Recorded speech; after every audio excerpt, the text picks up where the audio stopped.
I could stay like this, forever following you.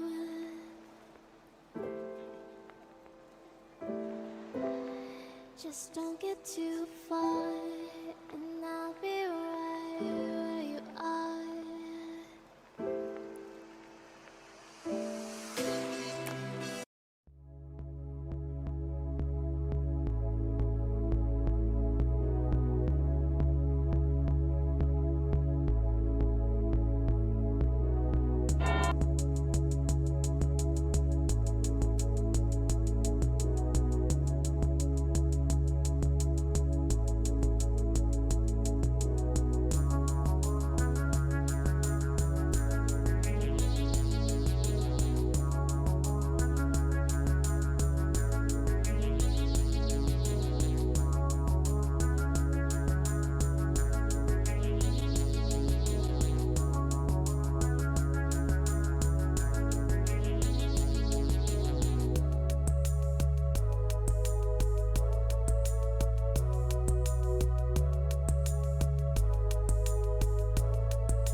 Good morning and welcome to SEN Stream.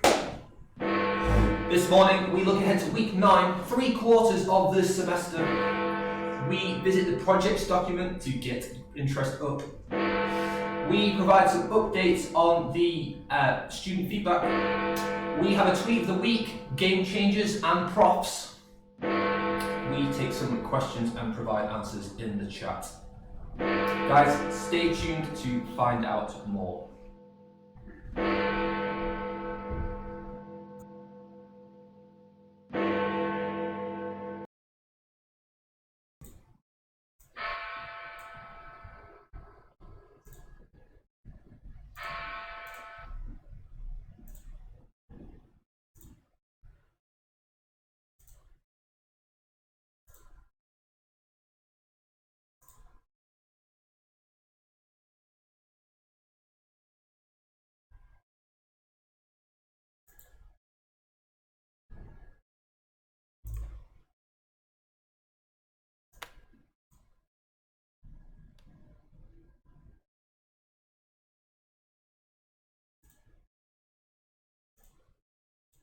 Guys, good morning and welcome to another episode of SEN Stream.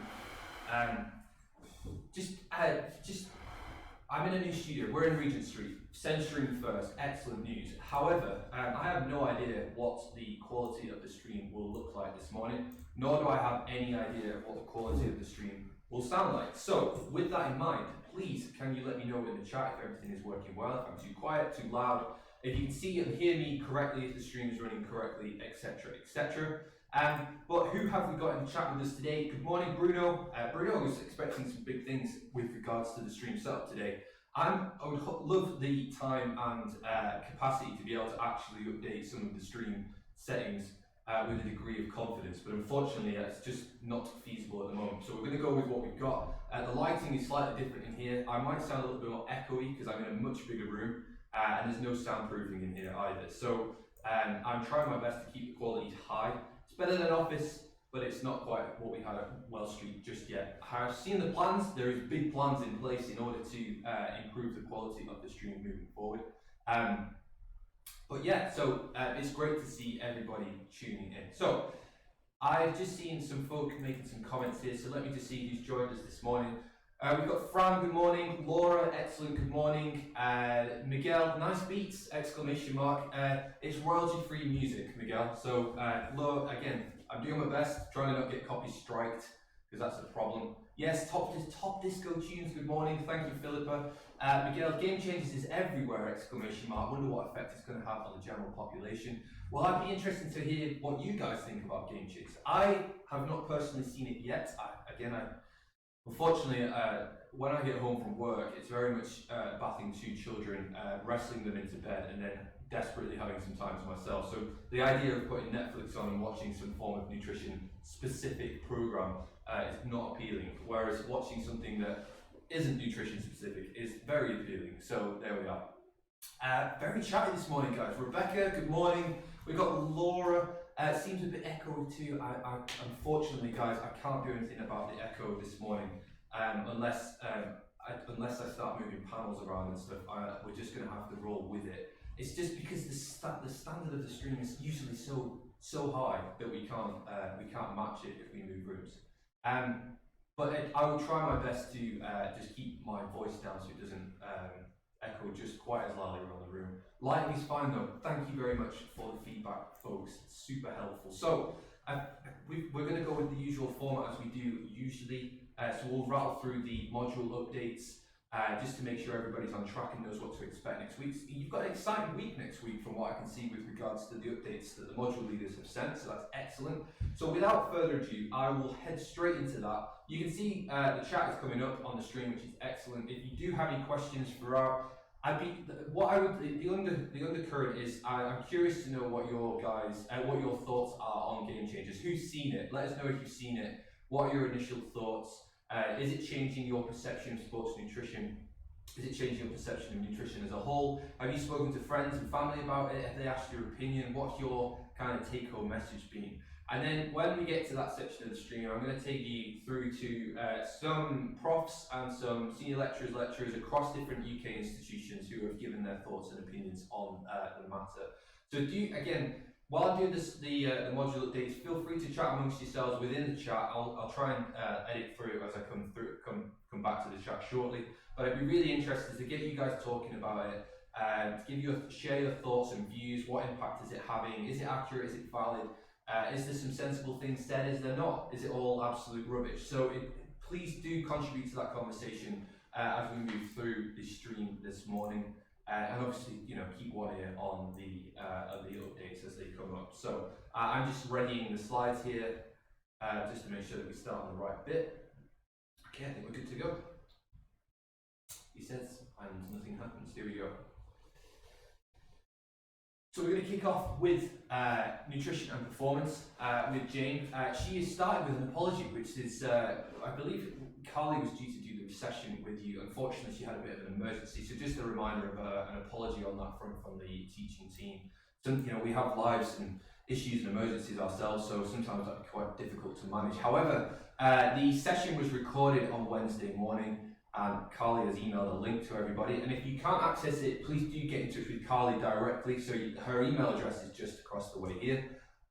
You can look her up online or let Jane know if you're struggling to get in touch. But yeah, if you haven't seen that lecture, please do tune in, have a look and see what was said. But looking ahead to next week with regards to this module, let's have a see what is coming up.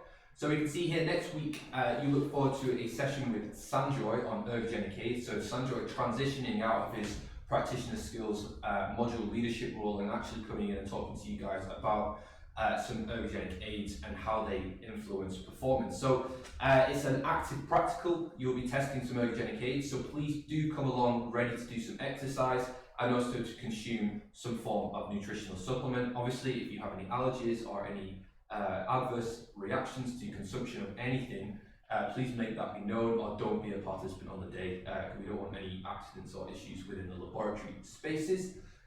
You will also be using the data generated in this practical in an SPSS tutorial with Claire. I cannot emphasize enough how important it is to make sure that you record that data during this practical session so that you have the data sets to actually work with Claire on an SPSS tutorial.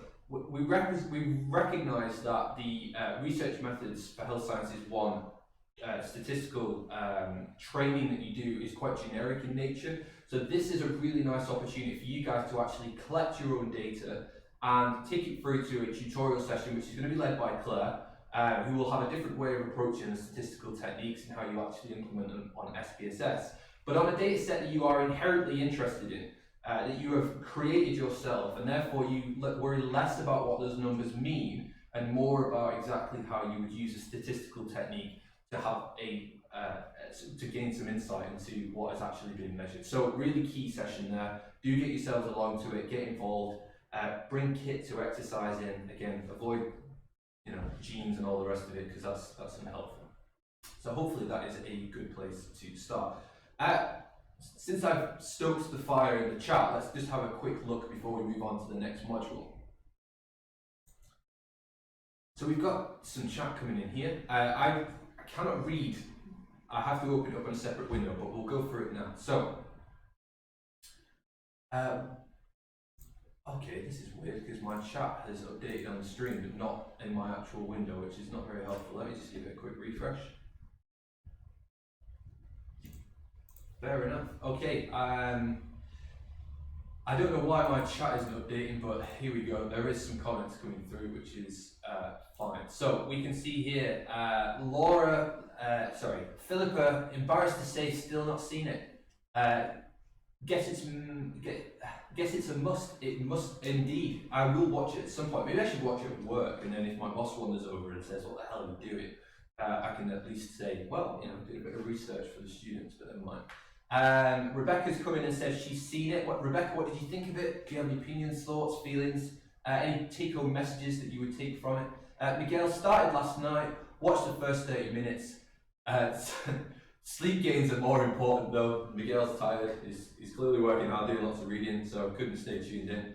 And we've got Fran here, the game changes. I don't know if that is just a simple correction of how I'm saying it.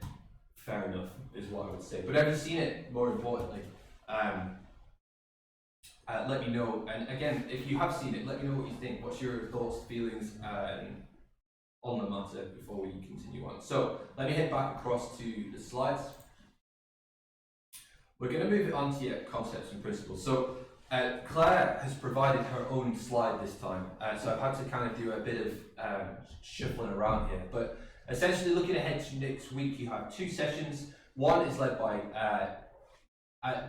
one is led by Teddy and Jessica, and the other is led by Claire. Teddy and Jessica are going to be using scenarios to help you question how your existing knowledge can be used to understand concepts covered so far. And this will be on over and under nutrition. So two distinct pathways there that you're going to consider, which is being facilitated by Teddy and Jessica. The second half of that session, Claire will be outlining how FBDGs are developed and used, and giving you some example of the ICT questions to consider how you use this knowledge. So the in-class test questions are going to be key.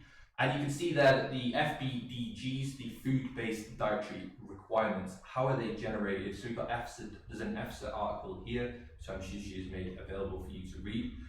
So again, an exciting session there on concepts, looking at over and under nutrition as two confounding ways of looking at nutrition, and then you've got the food-based dietary requirements and how they're generated on a population level based on some of the evidence that is available to scientists and policymakers. So again, from a sport exercise nutrition perspective, two key things, because you need to be able to effectively identify over and under nutrition, depending on what that is, within your individuals, so that you can start to prioritize needs, particularly of clients who might not be as athletic as you would probably want them to be, but nevertheless coming to you for advice and guidance. And similarly, food-based dietary requirements are a key. The way I think about it in terms of sports nutrition is that you always need to know exactly where we're starting from in order to make a change to that. So for example, if you identified that an individual was particularly deficient in a micronutrient or macronutrient, that you knew exactly where they were deficient in relation to the greater population. And also that if you then start to appreciate the requirements of an endurance athlete, a power athlete, strength athlete, endurance athlete, whatever type of athlete that might be, that you can then adapt whatever the requirements are on a population level to the new needs. But you need to know where we're going from. You need to know where you need to make those changes from. So if you don't have that baseline knowledge, how can you possibly make recommendations to change or adapt to different behaviours? So that's my selling point, if you like, in order to get you guys engaged with the material and the content moving forward. So let's move it on. I believe we've got practitioner skills next. No, it's research methods for health sciences 1.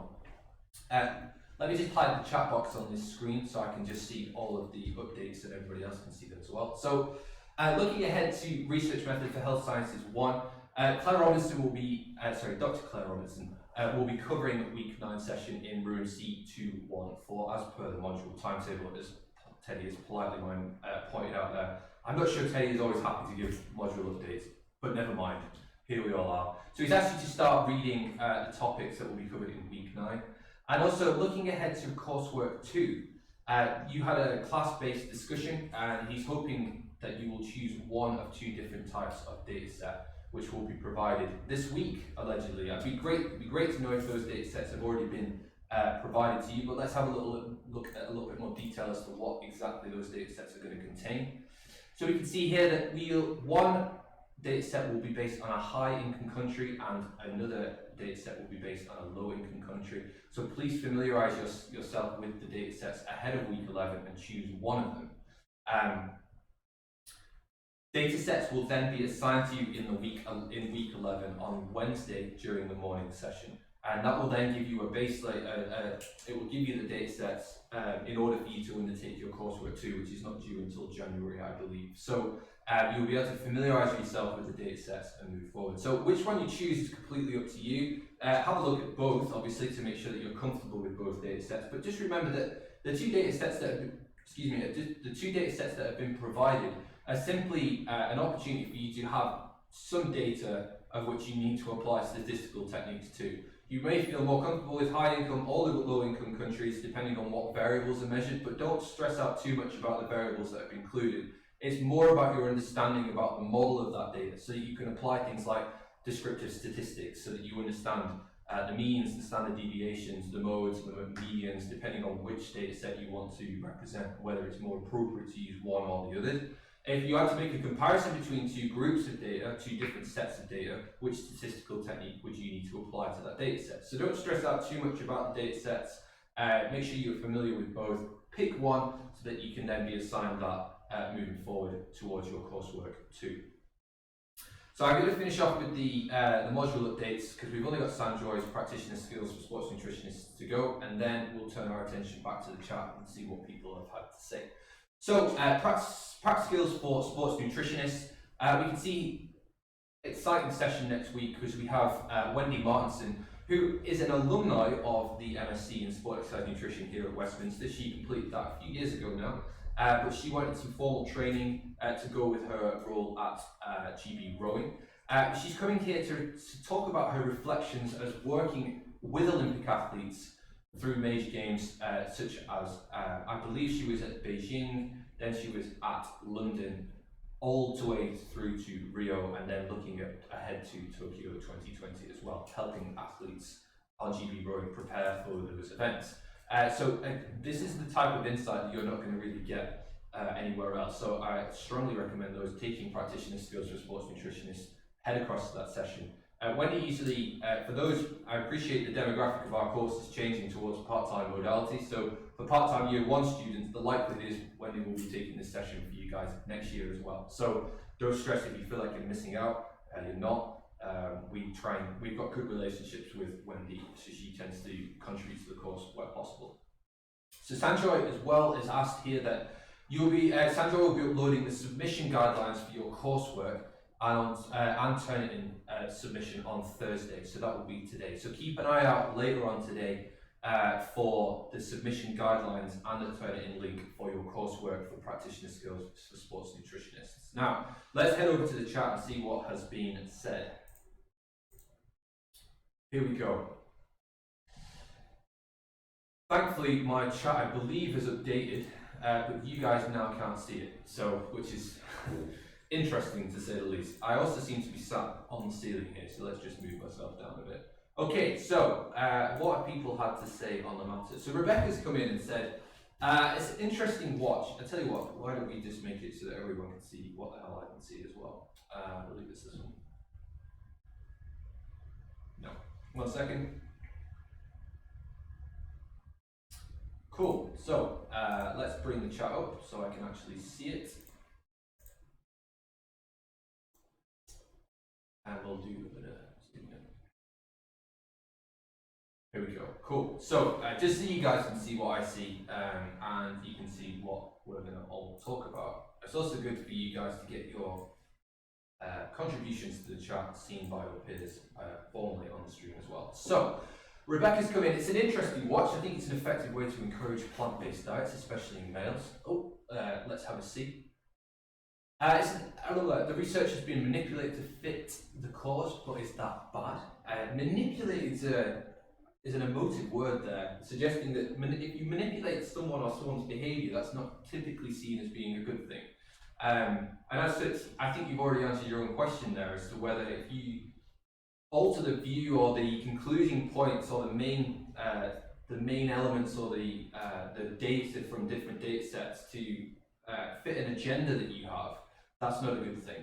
Because you're not objectively looking at the data there, you're taking the data and applying it to an agenda, a preconceived agenda, which is not always helpful. So we've been manipulated to eat meat for the last however many years, so it's not a bad thing that plant-based diets are encouraged.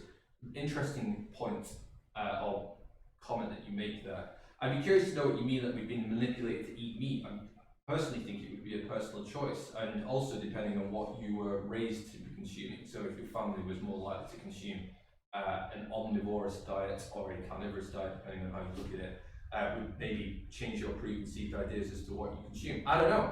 That's my take on it. And as such, when you develop into an adult and you can start forming your own opinions and own thoughts about things, then you can start making your own decisions about your nutrition intake. But typically for under 16-year-olds in particular, their dietary preferences are usually dictated by the family. It's just an opinion. I'm happy for you to come back and challenge that. Bruno's going, might it possibly encourage teachers to put on the Turnitin hand links earlier than it is now? Links are generally going up for handing 4 to 5 days before the deadline. I can pass it on, Bruno. We've got some updates with regards to the student feedback anyway, and what's happening with that, so I can contact the module leaders to request that in future, particularly semester 2, that those links go up a little bit sooner. Laura, I haven't watched all of it, so I don't want to comment on the content, but I've heard that it was funded by a guy who has his own line of vegan supplements, so definitely some bias there, I reckon. I didn't know that, so that's interesting if that turns out to be the case. And it would also, looking at some of the commentary that I have read and the promotion of plant-based diets and such like, that kind of makes sense. And not surprising, but considering it's gone on to Netflix and therefore would need to be funded somehow.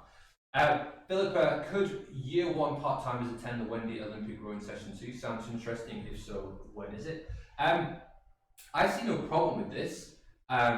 So practitioner skills for sports nutritionists is on Wednesday afternoon, it would have been, Wednesday afternoon, 2 till 5. The only problem is, Philippa, is that likelihood is that Wendy will be doing this session next year. So you can front end it if you want, but you will be watching the same content next year. So let me leave. I will contact Sanjoy. I will post the details of the talk for Wendy on the part-time students' website, as in Blackboard site. I don't see it being a problem. There's ample space in there to accommodate for everybody.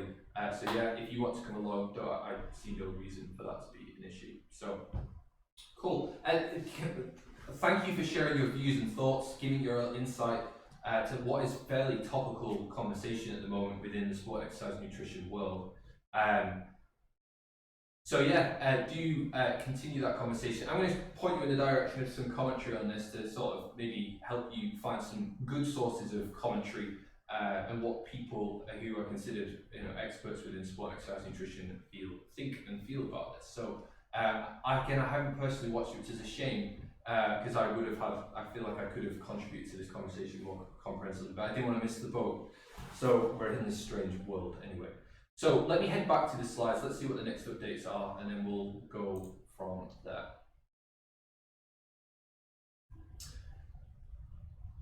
Let's just ditch the chat for a second. Okay, let's move it on.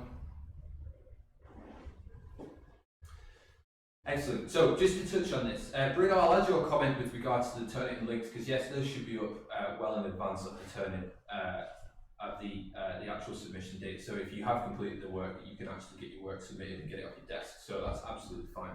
Just to let you guys know though, hopefully Bruno and Laura have been looking for it through the comments. I haven't approached you both yet for a summary of those, but what I have done is sent out the module level feedback to the course leader, to the module leaders, so that they've seen the comments from the sport, exercise, nutrition students.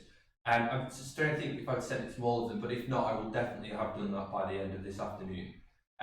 So the module leaders will have seen the feedback from all students with regards to their modules, so that they at least have a bit of a feel for exactly how the module's going and some of the comments that have been raised. So I can't thank you enough once again for providing that insight, because I can't do that for you, as long as the comments are positive, as in they build on your experiences so far, that we can then try and provide that to staff members so that they can try and enact some change on their module. So again, thank you very much for doing that. Bruno and Laura, I will be in touch with you later on this afternoon to see what your summary is of the feedback that's been received, and then potentially we will have a discussion about how we can enact some of those changes on next week's SEN stream. So again, thank you very much guys. Your feedback's being used, it's being put in the right places so that people can enact that change, and we're going to try and get a summary of those thoughts and feelings as we move ahead into next week.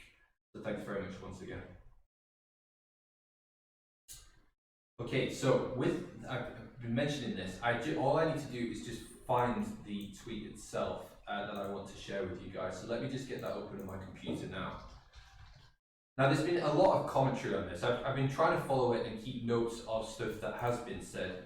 One is very comprehensive by Javier Gonzalez, who is a associate professor at the University of Bath. Let me just find it now and open it up and share it with you guys. So hopefully you can see this now. So Javier Gonzalez, you can just see his tweet here. That is not what I wanted to share with you. Sorry, I thought it was the comprehensive review that he's given. It could well be here. Yeah, here we go. So FYI, I thought I would add my own thoughts on this too. So Kev Tipton, he's prof at Durham University now, I believe, or University of Newcastle, I can never remember, one of the two. But if I click on this link here, Javier has gone through and just given a comprehensive commentary on what he believes is going on with some of the content. You can see how many people are viewing the document here as well. A few people have got it open in the background, which is always good to see. I will post a link to this in the chat right now. If anybody is interested in having a look and reading that, then do go across there and take a look. I don't know why I can't see this. 1 second. So here is a link to the document, and I will also provide a link to the direct tweet so you guys can follow along if you want to get involved. But yeah, have a look, have a read. Javier's, I believe Javier's comments here stem around the fact that, okay, promotes plant-based diets, which can, if we think about the sustainability of diets moving forward within the general population, that we're all being encouraged to reduce meat consumption due to the CO2 production, the amount of water that is consumed in the production of beef in particular, and also for animal welfare purposes. I don't know what everyone's personal take is on animal welfare, global warming, etc., etc., but that is the advice and guidance that is being sent out. And as such, Javier's take on this is that if anything that promotes the increase in fruit and veg consumption can only be a good thing, because generally fruit and veg consumption on a population level is quite poor, and therefore we can increase health outcomes if we transition people onto a more sustainable and a healthy diet. He does have some thoughts and some takes on the use of some data sets in that particular series, and like I say, it's a manipulation of data, or the alternative approach to the summary or synthesis of some of those data sets is also considered on that particular article as well. So if you wanted a detailed commentary on that, do take a look. Another one that was put up was from Asker, so let's just see if we can find Asker here. So Asker, you can drop, has his own, this My Protein thing that's going on, My Sports Science. I believe somewhere in this gump there is something to do with it, but I can't find where, which is not very helpful. I will post a link to his site though, to the, my apologies because I can barely see this because it's on such a small screen. Let me just make it a bit bigger so I can actually read it. Let me see if I can find the tweets. I don't know if it's been deleted, which is a bit strange, but never mind. Then again, that's only the other day. Let's see if I can find it. If I can't find it, I will post it after the fact. I feel like, yeah, not sure why I can't find it. It was here when I was looking on the train this morning, which is kind of annoying. Nevertheless, he's worth a follow. Let's stick him up there now. Just to get some commentary. Apologies I can't find that. It's kind of annoying that I can't find that, to be honest with you. But let's see. There is one more based on what I saw before. So you can see Kev has had a little bit of a thought here. I'm sure it's in here. But Kev Tipton, have a look at this tweet as well. You can see the critical evaluation of game changes riding up, and the documentary coming out particularly well. So you can take his view on this as well. I believe Andy Sparks had a little view. Andy Sparks is actually, I believe, Sanjoy's PhD supervisor from Edge Hill University. I believe he had some take on this about the use of data. Yeah, here we go. So you can see here, one of his studies was cited, but he felt it was cited incorrectly. So this idea that using data sets for your own purposes was considered, and he's got this nice, I think it's, well, I can't remember what the film is now, Wolf of Wall Street, I believe it is, there we are. That moment when you realise that one of your studies has been completely misrepresented in the Game Changers movie, and you can see which study he's referring to here. And in the comments section, he actually goes into detail about exactly what has been misrepresented here. So they claim a 19% bench press performance improvement, which showed an increasing total number of bench press reps across 3 sets to failure at 60% 1RM. We do not show an increase in bench press 1RM because we didn't measure it in each trial. They then used the wrong reference, exclamation mark. So Andy not very happy about the whole situation there. But just goes to show exactly how people are feeling about this. So get involved with the conversation. That is the main point of me raising some of these points. So do have a look, get involved. If you've got something to add value to it, then excellent, get involved. So let's head back to the chat and see what people have to say. So Fran, the Game Changers, I've recently reviewed it on my social media channels because a few people are asking my point of view. It's not a scientific review, but an infotainment documentary. Fran, if you want to share a link to that, stick it in the chat and then we can all have a look. That's if you feel comfortable sharing it when you want all your peers to see it, and that's absolutely fine. Fran's come in there. I didn't like the cherry picking of only relevant studies to support only one point of view. However, this is not the first Netflix documentary to do that. The magic pill behind the curve, etc. I believe the critique should treat this documentary. I believe the critique should treat this documentary as a motivational video and not as a scientific review.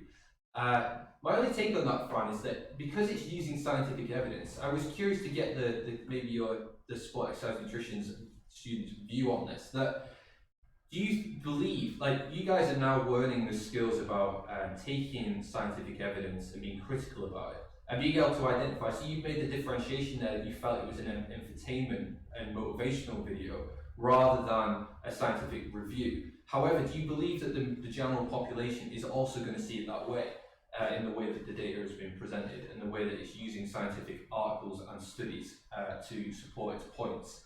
I'd be curious to get people's thoughts on that. Francis come in as well. We've got some thoughts on this, Fran, which is excellent to see. I didn't like the fact that a vegan plant-based diet is portrayed as absolutely superior to any other balanced diet, as there's still no conclusive evidence in the literature to support this. Nice, good to have an opinion on that. There is in popular culture, in particular, this the fact that a vegan diet is interchangeably used with a healthy diet is very misleading, in my opinion. As other, I think Frank Hugh from Harvard, if you saw the Harvard series, pointed out that you could eat an entirely processed food diet. You could eat a diet of donuts, and that would be a vegan diet. It doesn't preclude being a healthy diet. So just, yeah, I completely agree with that, Frank. Is it possible to be a competitive athlete even following them? It is possible to be a competitive athlete. Yeah, again, the idea, this commentary that the idea that a vegan diet is superior in terms of endurance performance in particular Ironmans and in triathlons. I really need to watch the program, to be fair, but outside of reading of this, that this superiority of that diet to make it competitive is massively misleading. There's not enough evidence to say any of that. Stephanie's coming. I hope that one day a documentary will be made that is two-sided. I'm all for veganism and plant-based living because I'm going that way myself. I watched it critically because we have been taught to. Excellent. The general population still believes that you need only animal proteins to build muscle and being competitive in sports. If you're an athlete and you follow a plant-based diet, it's definitely harder and it requires a good basic knowledge of nutrition, but it's also 100% feasible. But squeezing in scientific references makes the general population, it must be true. It makes people feel inferior. Sorry for the stream of consciousness I'm writing between the sets of possible. You're at peak condition, Fran, is what I would say. You're in the best position to give your innermost thoughts and feelings on this, so thanks for sharing and being efficient with your time, clearly. We should be empowering nutrition, not saying one is better than the next. I think, Stephanie, you're picking up on the individual needs here, that we're painting a brush across the entire population and everyone's specific needs. And again, when we think about a vegan-based diet, particularly from protein requirements, that we're making the assumption that everyone knows that you need a mix of amino acid sources in order to make sure that you're getting a balanced diet. Not to mention, B12 requirements, not to mention heme, non-heme sources of iron, whether that's appropriate for males and females, for example, who have different needs. So again, it's interesting commentary that you guys are coming up with, and I'm trying to emphasize that there's no right or wrong answer here, but it's good to be critical. It's good to maybe start applying some of your knowledge to these particular scenarios. So it's great to see that you're building in confidence to share with your peers your thoughts. Miguel's coming here. Totally agree with Fran. However, the documentary encourages individuals to include more plants in their diet. I think that's excellent. I think that's the take that that Javier has taken. Increasing fruit and veg consumption can only be a good thing. Maybe more on the veg consumption, in my opinion, because there's lots of sugars in fruits. So great to get your gains, Fran. Bruno, interestingly, Novi has done a review on the Magic Pill documentary and keto diet. I haven't seen that either, actually. Mike, you are the expert on carbohydrate. What about doing a review yourself? That would be lovely, Fran. Sorry, Bruno, if I had 5 minutes to think to do something like that.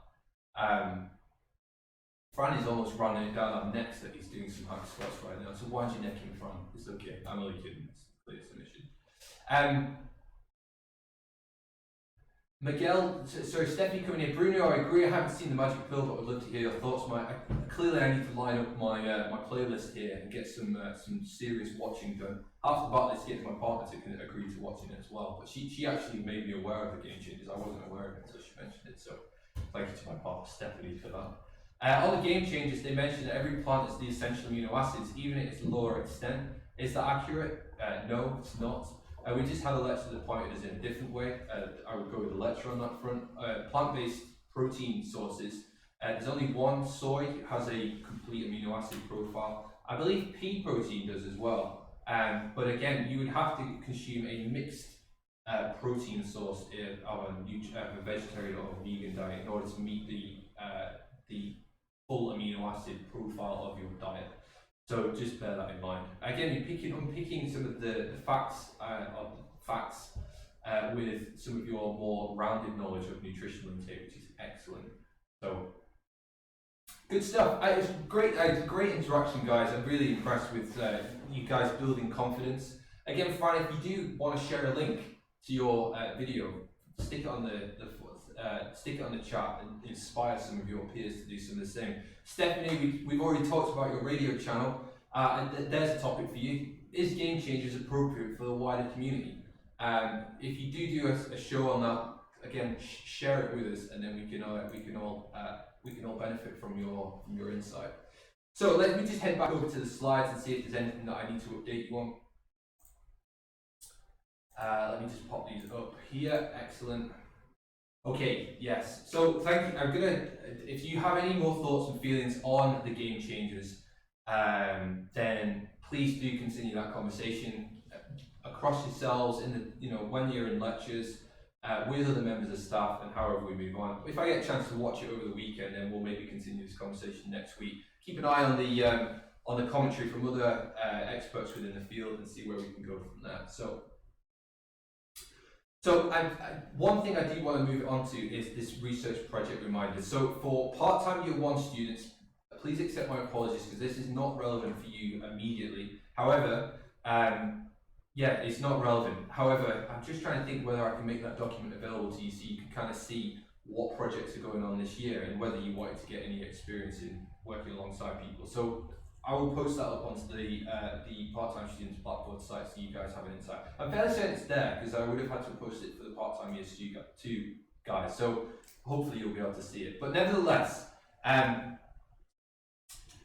just wanted to go across there and have a quick look at what is actually on that document. So let me head across to the Blackboard site and we'll have a quick look. I tell you what, I'll line this up just down here so you guys don't see absolutely everything on my computer screen.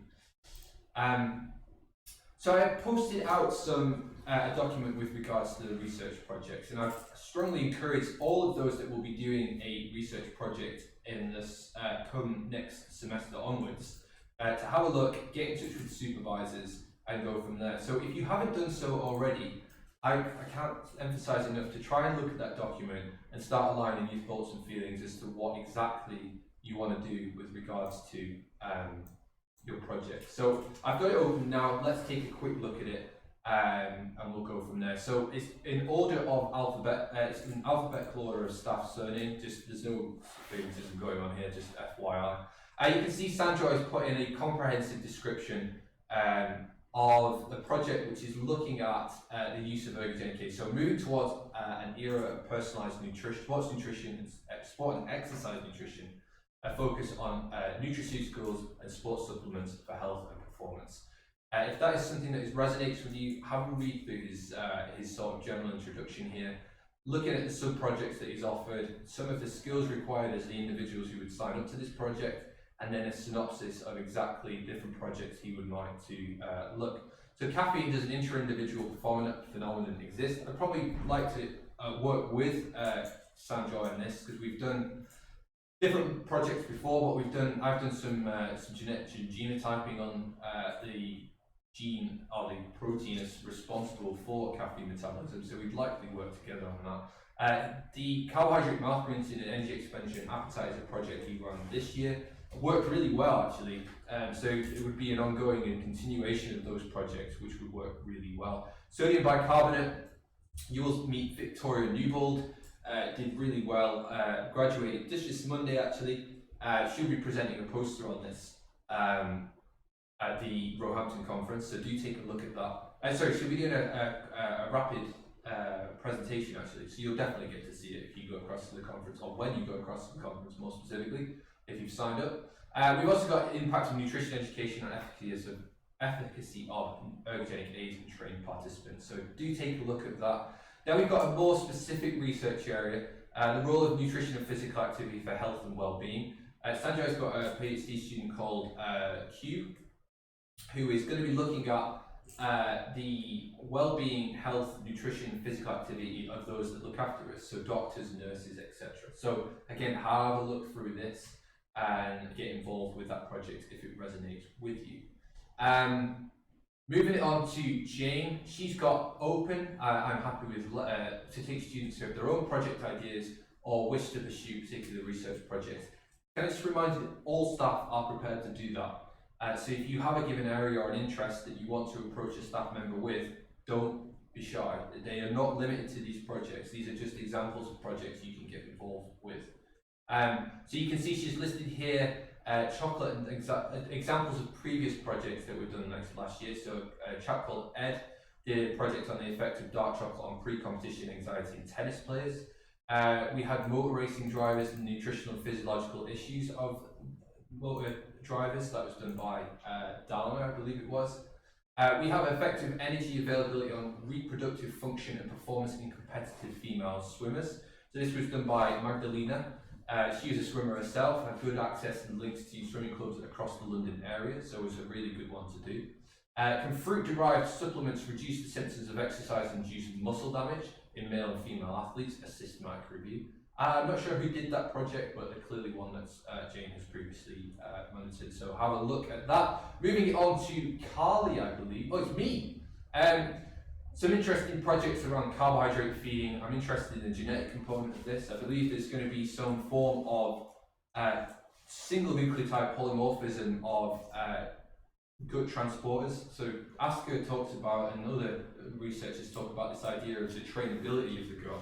But no one has ever really considered the genetic component of the efficiency of transporting glucose across the membrane. So I'm interested in looking at some of that stuff.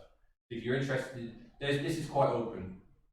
There's no real direction with it yet. It's just the general idea that I have. So do come and talk to me about my ideas and how it is. I'm not going to continue to talk about the intricacies of the ideas because this is a publicly available stream.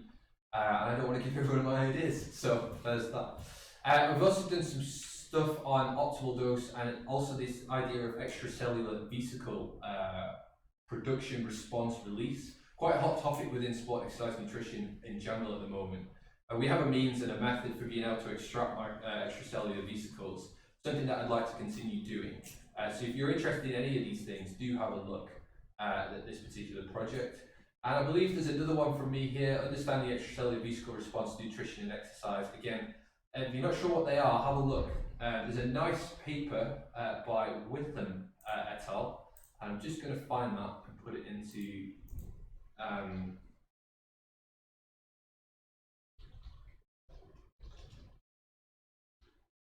let's see if I can find it quickly. Yeah, here we go. So this idea of extracellular vesicle crosstalk is an interesting one. Just posted a link to everybody in the chat. Quite a technical paper, but they essentially tried to characterize the extracellular vesicle response to exercise. Then they extracted those microvesicles and they did an animal model, depending on whether it was resting, post-exercise, or 4-hour post-exercise microvesicle infusion into mice to see where they co-localize. They did some really nice work on that sort of stuff. If you're not into any form of animal testing, I'd probably avoid that paper because there's some pretty graphic photographs in there. So just FYI. So have a look, take it in, get involved, and see what you think about the idea of project. Let me just try and, I don't know where my document has just disappeared to, which is not helpful.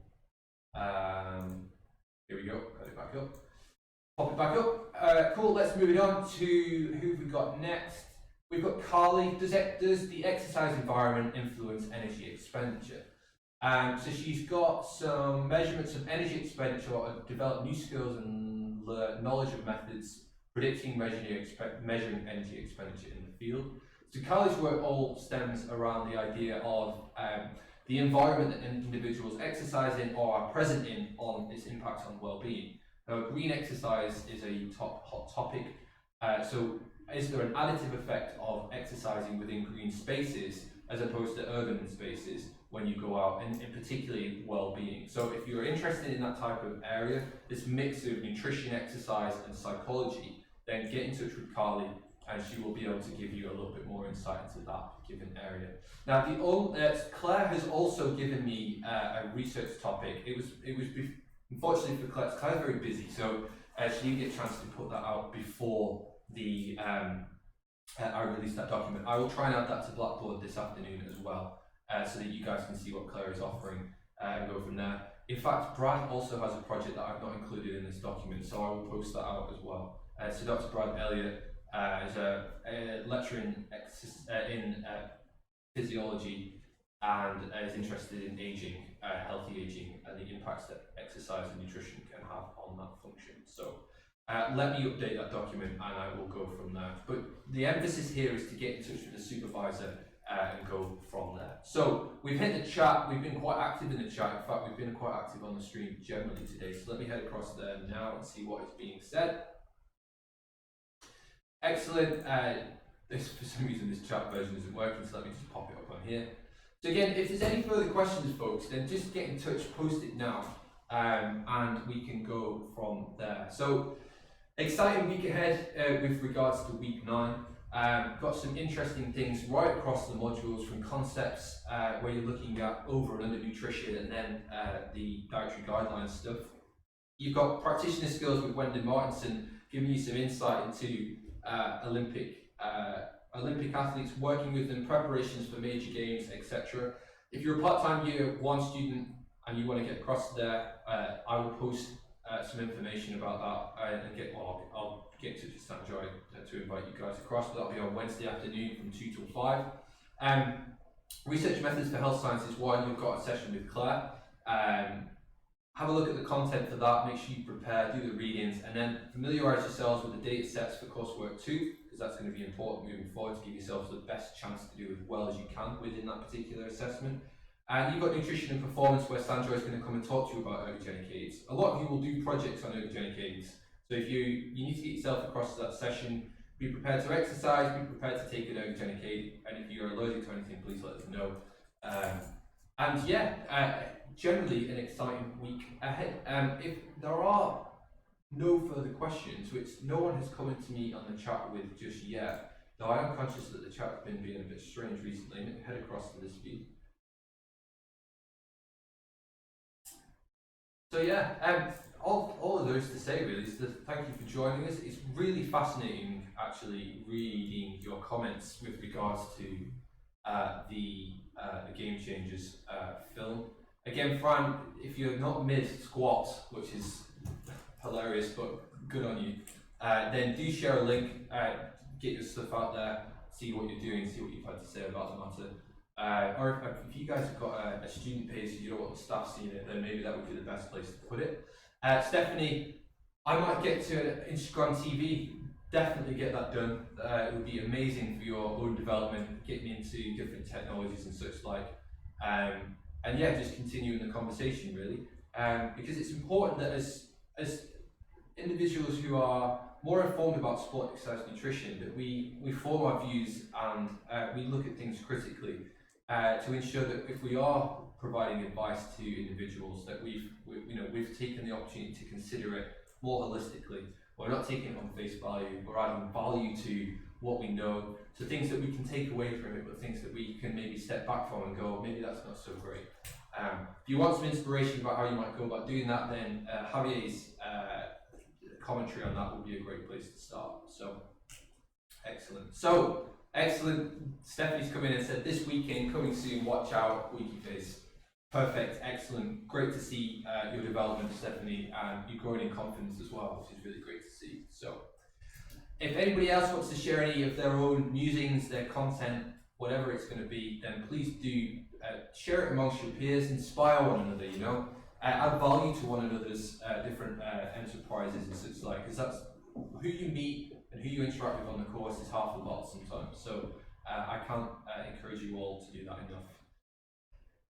Without further ado though, I will call an end to the stream today, because I've been chatting for nearly an hour straight now. So if anyone's watching this after the fact who's given it the big beans on the 10-second forward button. I apologise, but lots to cover, lots of interesting things to discuss and get involved with. So thank you very much for your interaction on the stream today with the chat. Super enjoyable to read, and yeah, excellent to see that you guys are thinking about these things and applying the stuff you're learning in the modules. So look out for SEN Stream next week. Enjoy your session this afternoon on concepts and principles. If anyone's got any questions, queries, concerns, get in touch with me. Have a look at the projects document, and more importantly, have a nice, relaxing weekend. Okay, guys, thanks very much for watching. Take it easy, and I will see you all next week. See you later.